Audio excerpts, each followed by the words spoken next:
Сайн бацгаана уу? Pink Dog TV давтай морил.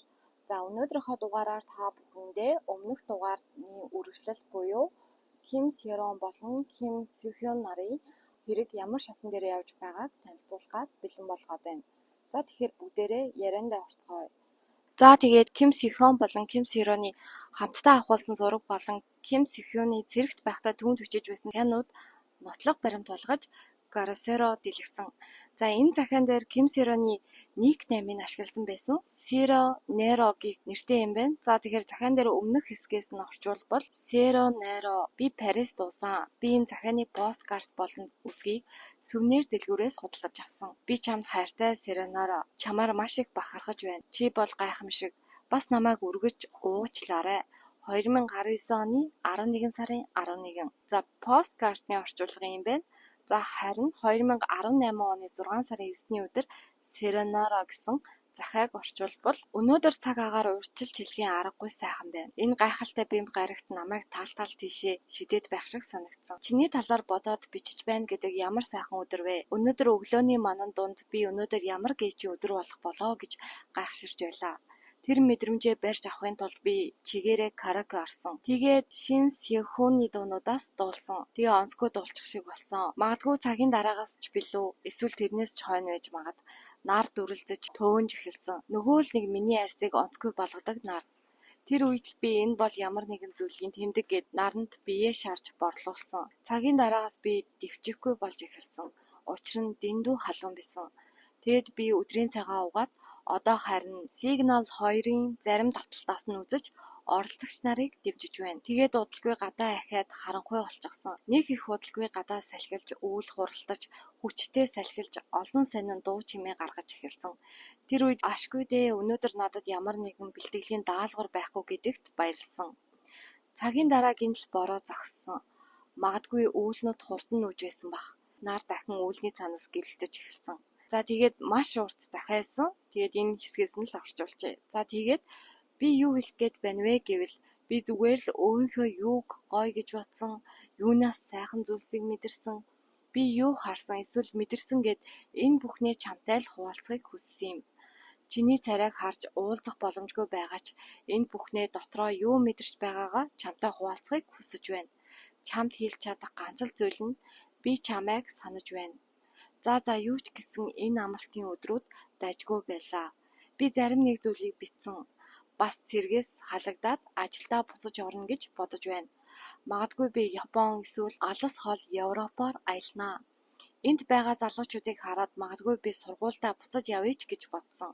Тэгэхээр чи бит хоёр хамтдаа сургууль явна гэсэн үг үү? За тэгэхээр яг түүнийг цэрэгт байх үеэр гэхээр охин 17-оос 18 настай байсан байгаа юм. Гарасеро бас түүний цэрэгт байхдаа Ким Сёрон руу явуулж байсан зургуудыг дэлгэсэн. За тэгэхээр авах ихчийнх нь мэдээлснээр нь үерхэж байгаа гэдгийг гэрийнх нь Ким Сюхён цэрэг эсхээс өмнөх өдөр мэдсэн гэж байгаа. Тэгээ ер нь бол гэрийнх нь эсэргүүцэж байсан юм байна. Мэдээж охин шууд ээжтэй ихэнх үедээ үерхэж байгаа гэдгийг хэлэлгүй нууж исэн юм байна. Харин охин түүнээс зураг болон захиа аваад байсан учраас гэрийнх нь мэдээд охиноо болиулах гэж оролцож исэн юм байна тухайн үед. Тэгээд зогсохгүй охин Сюхёнд хандаж над чиг жоох хүүхдээр битгий тоглоод бай гэж хэлэхэд нь Сюхён хариуд нь харин би чамаар тоглоогүй. Би бит хоёрын харилцааг илүү нухацтай авч үзтгээ. Ирээдүйд би өөрийн гэсэн компани байгуулад чамайгаа авч явж халамжлах болноо. Учир нь би чамд хайртай гэж хэлж ирсэн юм байна. Тэр бүх хариуцлагыг өөртөө аавна гэж охинд хэлсэн учраас л охин YG Entertainment-ийг орхиж түүний агентлагад жүжигчнээр орсон. Хэрв зүгээр л энгийнээр тэдний агентлагад орсон нь үний юм бол тэр анхнаасаа өөр зөндөө агентлагаар явж үзэх байсан. Тэгээд тэр агентлагийг сонгох байсан. Гэтэл охин огт тэгээгүй шууд л түүний агентлагийг сонгосон нь тэр хоёр болцож байсан учраас л тэгсэн гэж мэдээлсэн байна. За энэ бүгдийг болохоор Ким Сёроны ээж өгсөн мэдээлэл юм байна. За тэгээд ээж нь яагаад өнгөрсөн охиныхоо талаар энэ бүхнийг ярих болсноо тайлбарлахдаа охин маань аль хэдийн өнгөрчөөд байхад энэ бүхнийг хэлэх болсон нь би хүүхдийнхээ нэр төрийг сэргээхийг хүсэж байна. Учир нь миний охины нэр хүндийг худал хурамгаар үгүй хийсэн. Би ямар нэгэн зүйл энэ ашиг хонжоо олж авах гэж ийм зүйл хийгээгүй. Би зүгээр л охины минь амьдарсан энэ хугацаа жүжигчин хүнийхээ хувьд сайн сайхнаар дурсагдаж байгаасай л гэж хүсэж байна. Би түүнийг хэн нэгний ховж иний бай болоосай гэж хүсэхгүй байна. Тийм болохоор түүний нэр төрийг сэргээхэд надад туслаарай гэж хэлсэн юм байна. За тэгэхээр нэтизэн нар янз бүрийн цуурхал мөн нотлох баримт гаргаж ирж байгаа. За хүмүүс бас нэг зүйл олсон нь тэрээр 13 настай жүжигчин охины доор комент үлдээж байсан гаргаж ирсэн юм байна. За Ким Южин жүжигчин тухайн үед 13 настай байсан. Энд тэрээр өмнө нь би түүнийг хэтэрхий хүүхэдлэг гэж боддог байсан. Харин түүнийг амьдаар нь харсны дараагаар ер нь бол жоох хүүхчиг бол санагдаагүй. Тэр охин үнэхээр өөртөө ихтэй ухаалаг охин байсан. Би түүнийг том бие даасан болохыг хүлээж дэсгүй. Магадгүй нэг их удалгүй би түүнтэй драма дээр партнер болж тоглох байх гэж бодож байна гэсэн пост оруулж ирсэн юм байна. Энэ нь үнэхээр тийм сонирн багттай 13 настай охины доор ийм зүйл биччихлээ тэгээ сонирн. За бас нэг зүйл гарч ирсэн. 2010 оны нэг үйл явдал саяхан дэлгэгдсэн нь. За энэ клип нь болохоор зэрэг насны зөрүүгөөс болж олонний анхаарлыг маш их татсан. Яагаад гэхээр Юмбийн тухайн үед эмэгтэй нь 18 настай буюу Солонгос бол насанд хүрээгүй байсан. Харин Ким Сихун 22 настай хууль ёсоор бол насанд хүрчихсэн байсан юм байна. Тэгээд тухайн үед түүнд Teddy Bear өгч байгаа нь хүмүүс маш их гайхсан юм байна. Ер нь бол иймэрхүү ивент үйл ажиллагаан дээр бол хүмүүс цэцэг өгдөө штэ. Тэгсэн чи яагаад залуу түүнд чихмэл тоглоом өгöd байгаа юм бол ямар сони юм бэ? Ер нь бол хачин юм аа. Одоо бол маш их цуурж байгаа юм байна энэ мэдээллийг хараад. За бас 2010 онд тухайн үедээ 15 настай байсан жүжигчин охинтой авахулсан зураг дээрээ бас нэгэн комент хэлжсэн юм байна. Ямар комент байсан бэ гэхээр энэ үнэхээр сонирн мэдрэгдэж байна. Яагаад гэвэл надаас нас залуу эрэгтэй дүү маань миний охиныг хулгайлцглаа гэж бичижсэн юм байна. Бүр амар сонир юм бичсэн байгаа. За бас тэрээр нэг зүйл ярьж байсан. Ким Сохён Нам Жихёныг үнэг гэж хэлсэнд нэтизэнүүд маш их ууралж байгаа юм байна. Яагаад гэвэл тэрээр хэлэхдээ Жихён жүжиглэж эхлэх үедээ жинхэнэ үнэг болж хувирдаг. Хэдийгээр тэр надаас нэлээд дүүж гисэн. Би Will It Snow for Christmas киноны зураг авалтын үеэр түүнээс олон зүйлд суралцсан. Учир нь охин камерны өнцөг хэрхэн өөрийнхөө хэсгийг гаргах зэрэг бүгдийг ойлгож байсан. Хамгийн анхны өдөр түүнтэй хамт зураг авалтанд орсон оройноос миний гидс өвдөд утаж чадаагүй. Би түүнд маш их атаархсан. Анхлан жүжигчин хэрэн найруулагч түүнийг маш их магтаж байсан. Тэр өрсөлдөөнөөс л болоод миний нүд шатаж дүрлзэж байсан байх тухай үед гэж хэлжсэн юм байна. Бас амар сонирн байгаа. Мөн Сохён 16 настай уран гулгагч зориулж бас нэгэн ярьслага дээрээ хэлжсэн үг нь би бол уран гулгагч Юнжины фэнэ тэгж байгаад хамтдаа хоолнд орцгоё хэлсэн юм байна. За тэгээд голд медалист агентлал нь албан ёсны мэдээлэл дараа 7 хоногт хийнэ гэж мэдэгдэж байсан бүгд мэдж байгаах. Тэгвэл тэд энийгээ болоо саяхнаас тайлбар тавьж эхэлсэн байна. Учир нь хүмүүс дараа 7 хоног хүртэл буруу зүйл хийгээгүй бол юу хүлээгээд байгаа. Энэ болоод байгаа бүх зүйлд хурдан тайлбар тавихыг шаардаж байсан. За тэгээд тэд дараа 7 хоног хүртэл хүлээхээ байсан бөгөөд Ким Сихоны сэтгэл зүйн байдлаас болж тайлбараа одоо хийхээр болсон гэж хэлж байгаа юм байна. Агентлагийн эхний тайлбар дээр бүгдээрээ орцгоё. За тэгээд хүмүүс Сирон 15 настай байхаас үерхэж эхэлсэн гэсэн энэ мэдээлэл бол худлаа. 2019 оноос 2020 оны хооронд үерхэж байсан. 2019 онд жүжигчин бүсгүй 19 настай буюу аль хэдийн насанд хүрсэн байсан гэж мэдэгдсэн байна. 2024 оны Сироны дэлгэсэн зураг штэ. Тэрэн дээр тайлбар өгөхөд тэрийг тэр хоёр 2020 оны өвөл ахуулсан гэж мэдэгдсэн. Учир нь бүсгүй өмсөж байгаа цамцны брэнд 2019 онд худалдаанд гарсан цамц юм байна. Тэгэхээр энэ зураг 2016 оны зураг байх ямар ч боломжгүй гэсэн хариу өгсөн байна. За голд медалист агентлаг тайлбарлахдаа яг үнэндээ бид Ким Сироныг төлбөрөө төлнө гэсэн итгэлгүй байсан. Зүгээр л бид хуулийн дагуу түүн рүү бичиг явуулах нь албан ёсны хэрэг. Тэрийг л хийсэн. За тэгээд Ким Сихоны цэрэгт байхдаа түүнд өчиж байсан захиануудыг нотлох баримт болгож Гарасеро дэлгэсэн тухайд энэ захиа нь ойрын дотн найзуудтай цэргийн амьдралынхаа талаар өөрийгөө илэрхийлсэн загтлуудыг үргэлж бичдэг төрлийн хүн. Тэр захианых нь л нэг байна. Гарасеро энгийн нэг найзуудын захиаг хайр сэтгэлийн захиа мэтээр харагдуулж байна гэсэн тайлбар өгсөн байна. За мөн агентлагийн мэдээлснээр энэ бүх мэдээллийг гаргаад байгаа Ким Сироны авах эгч гэх хүний талаар хэлэхдээ Энэ хүн яг үнэндээ түүний авга эгч нь биш байхаа. Зүгээр л ээжийнх нь танил ах. Учир нь хэн болох нь ч тодорхойгүй. Өөрийгөө илчлэхгүй нуусан байдалтай. Одоо тодорхойгүй их сурвалжид үндэслэлсэн гуйлсан мэдээлэл нь цуурхал үүсгэхэд хүргэж байна. Энэ хоёр хүний хувийн амьдралыг бусад хүмүүс хүчээр илчлэхэд хүргэж байна. Мөн энэ нь Ким Сихүнд маш их дарамт тулж байна. Цаашилбал Сэро Неро гэж дууддаг никнейм нь Ким Сэроны 2016 оноос хойш олон нийтэд хэрэгжилж байгаа нэр болохоос зөвхөн Ким Сихүний хэрэгэлдэг тэр хоёрын дундын бие биенээ хөөртөж дууддаг нэр бол биш ээ. За дээрэс нь Гарасеро сувг нь их сурвалжин тодорхойгүй хэн болох нь мэдэгдэхгүй хүний мэдээлэлд үндэслэн батлагдаагүй цуурхал зохиож байна. Энэ гадны хүнээс болж Ким Сихён, Ким Сэрон хоёрын хувийн ноцтой зөрчигдөж байна. Эдгээр ор үндэслэлгүй цуурхал таамаглалыг тараасан нь Ким Сихён, Ким Сэрон хоёрт төдийгүй тэдний гэр бүл ойр дотны хүмүүст ч хохиролтой байх болно.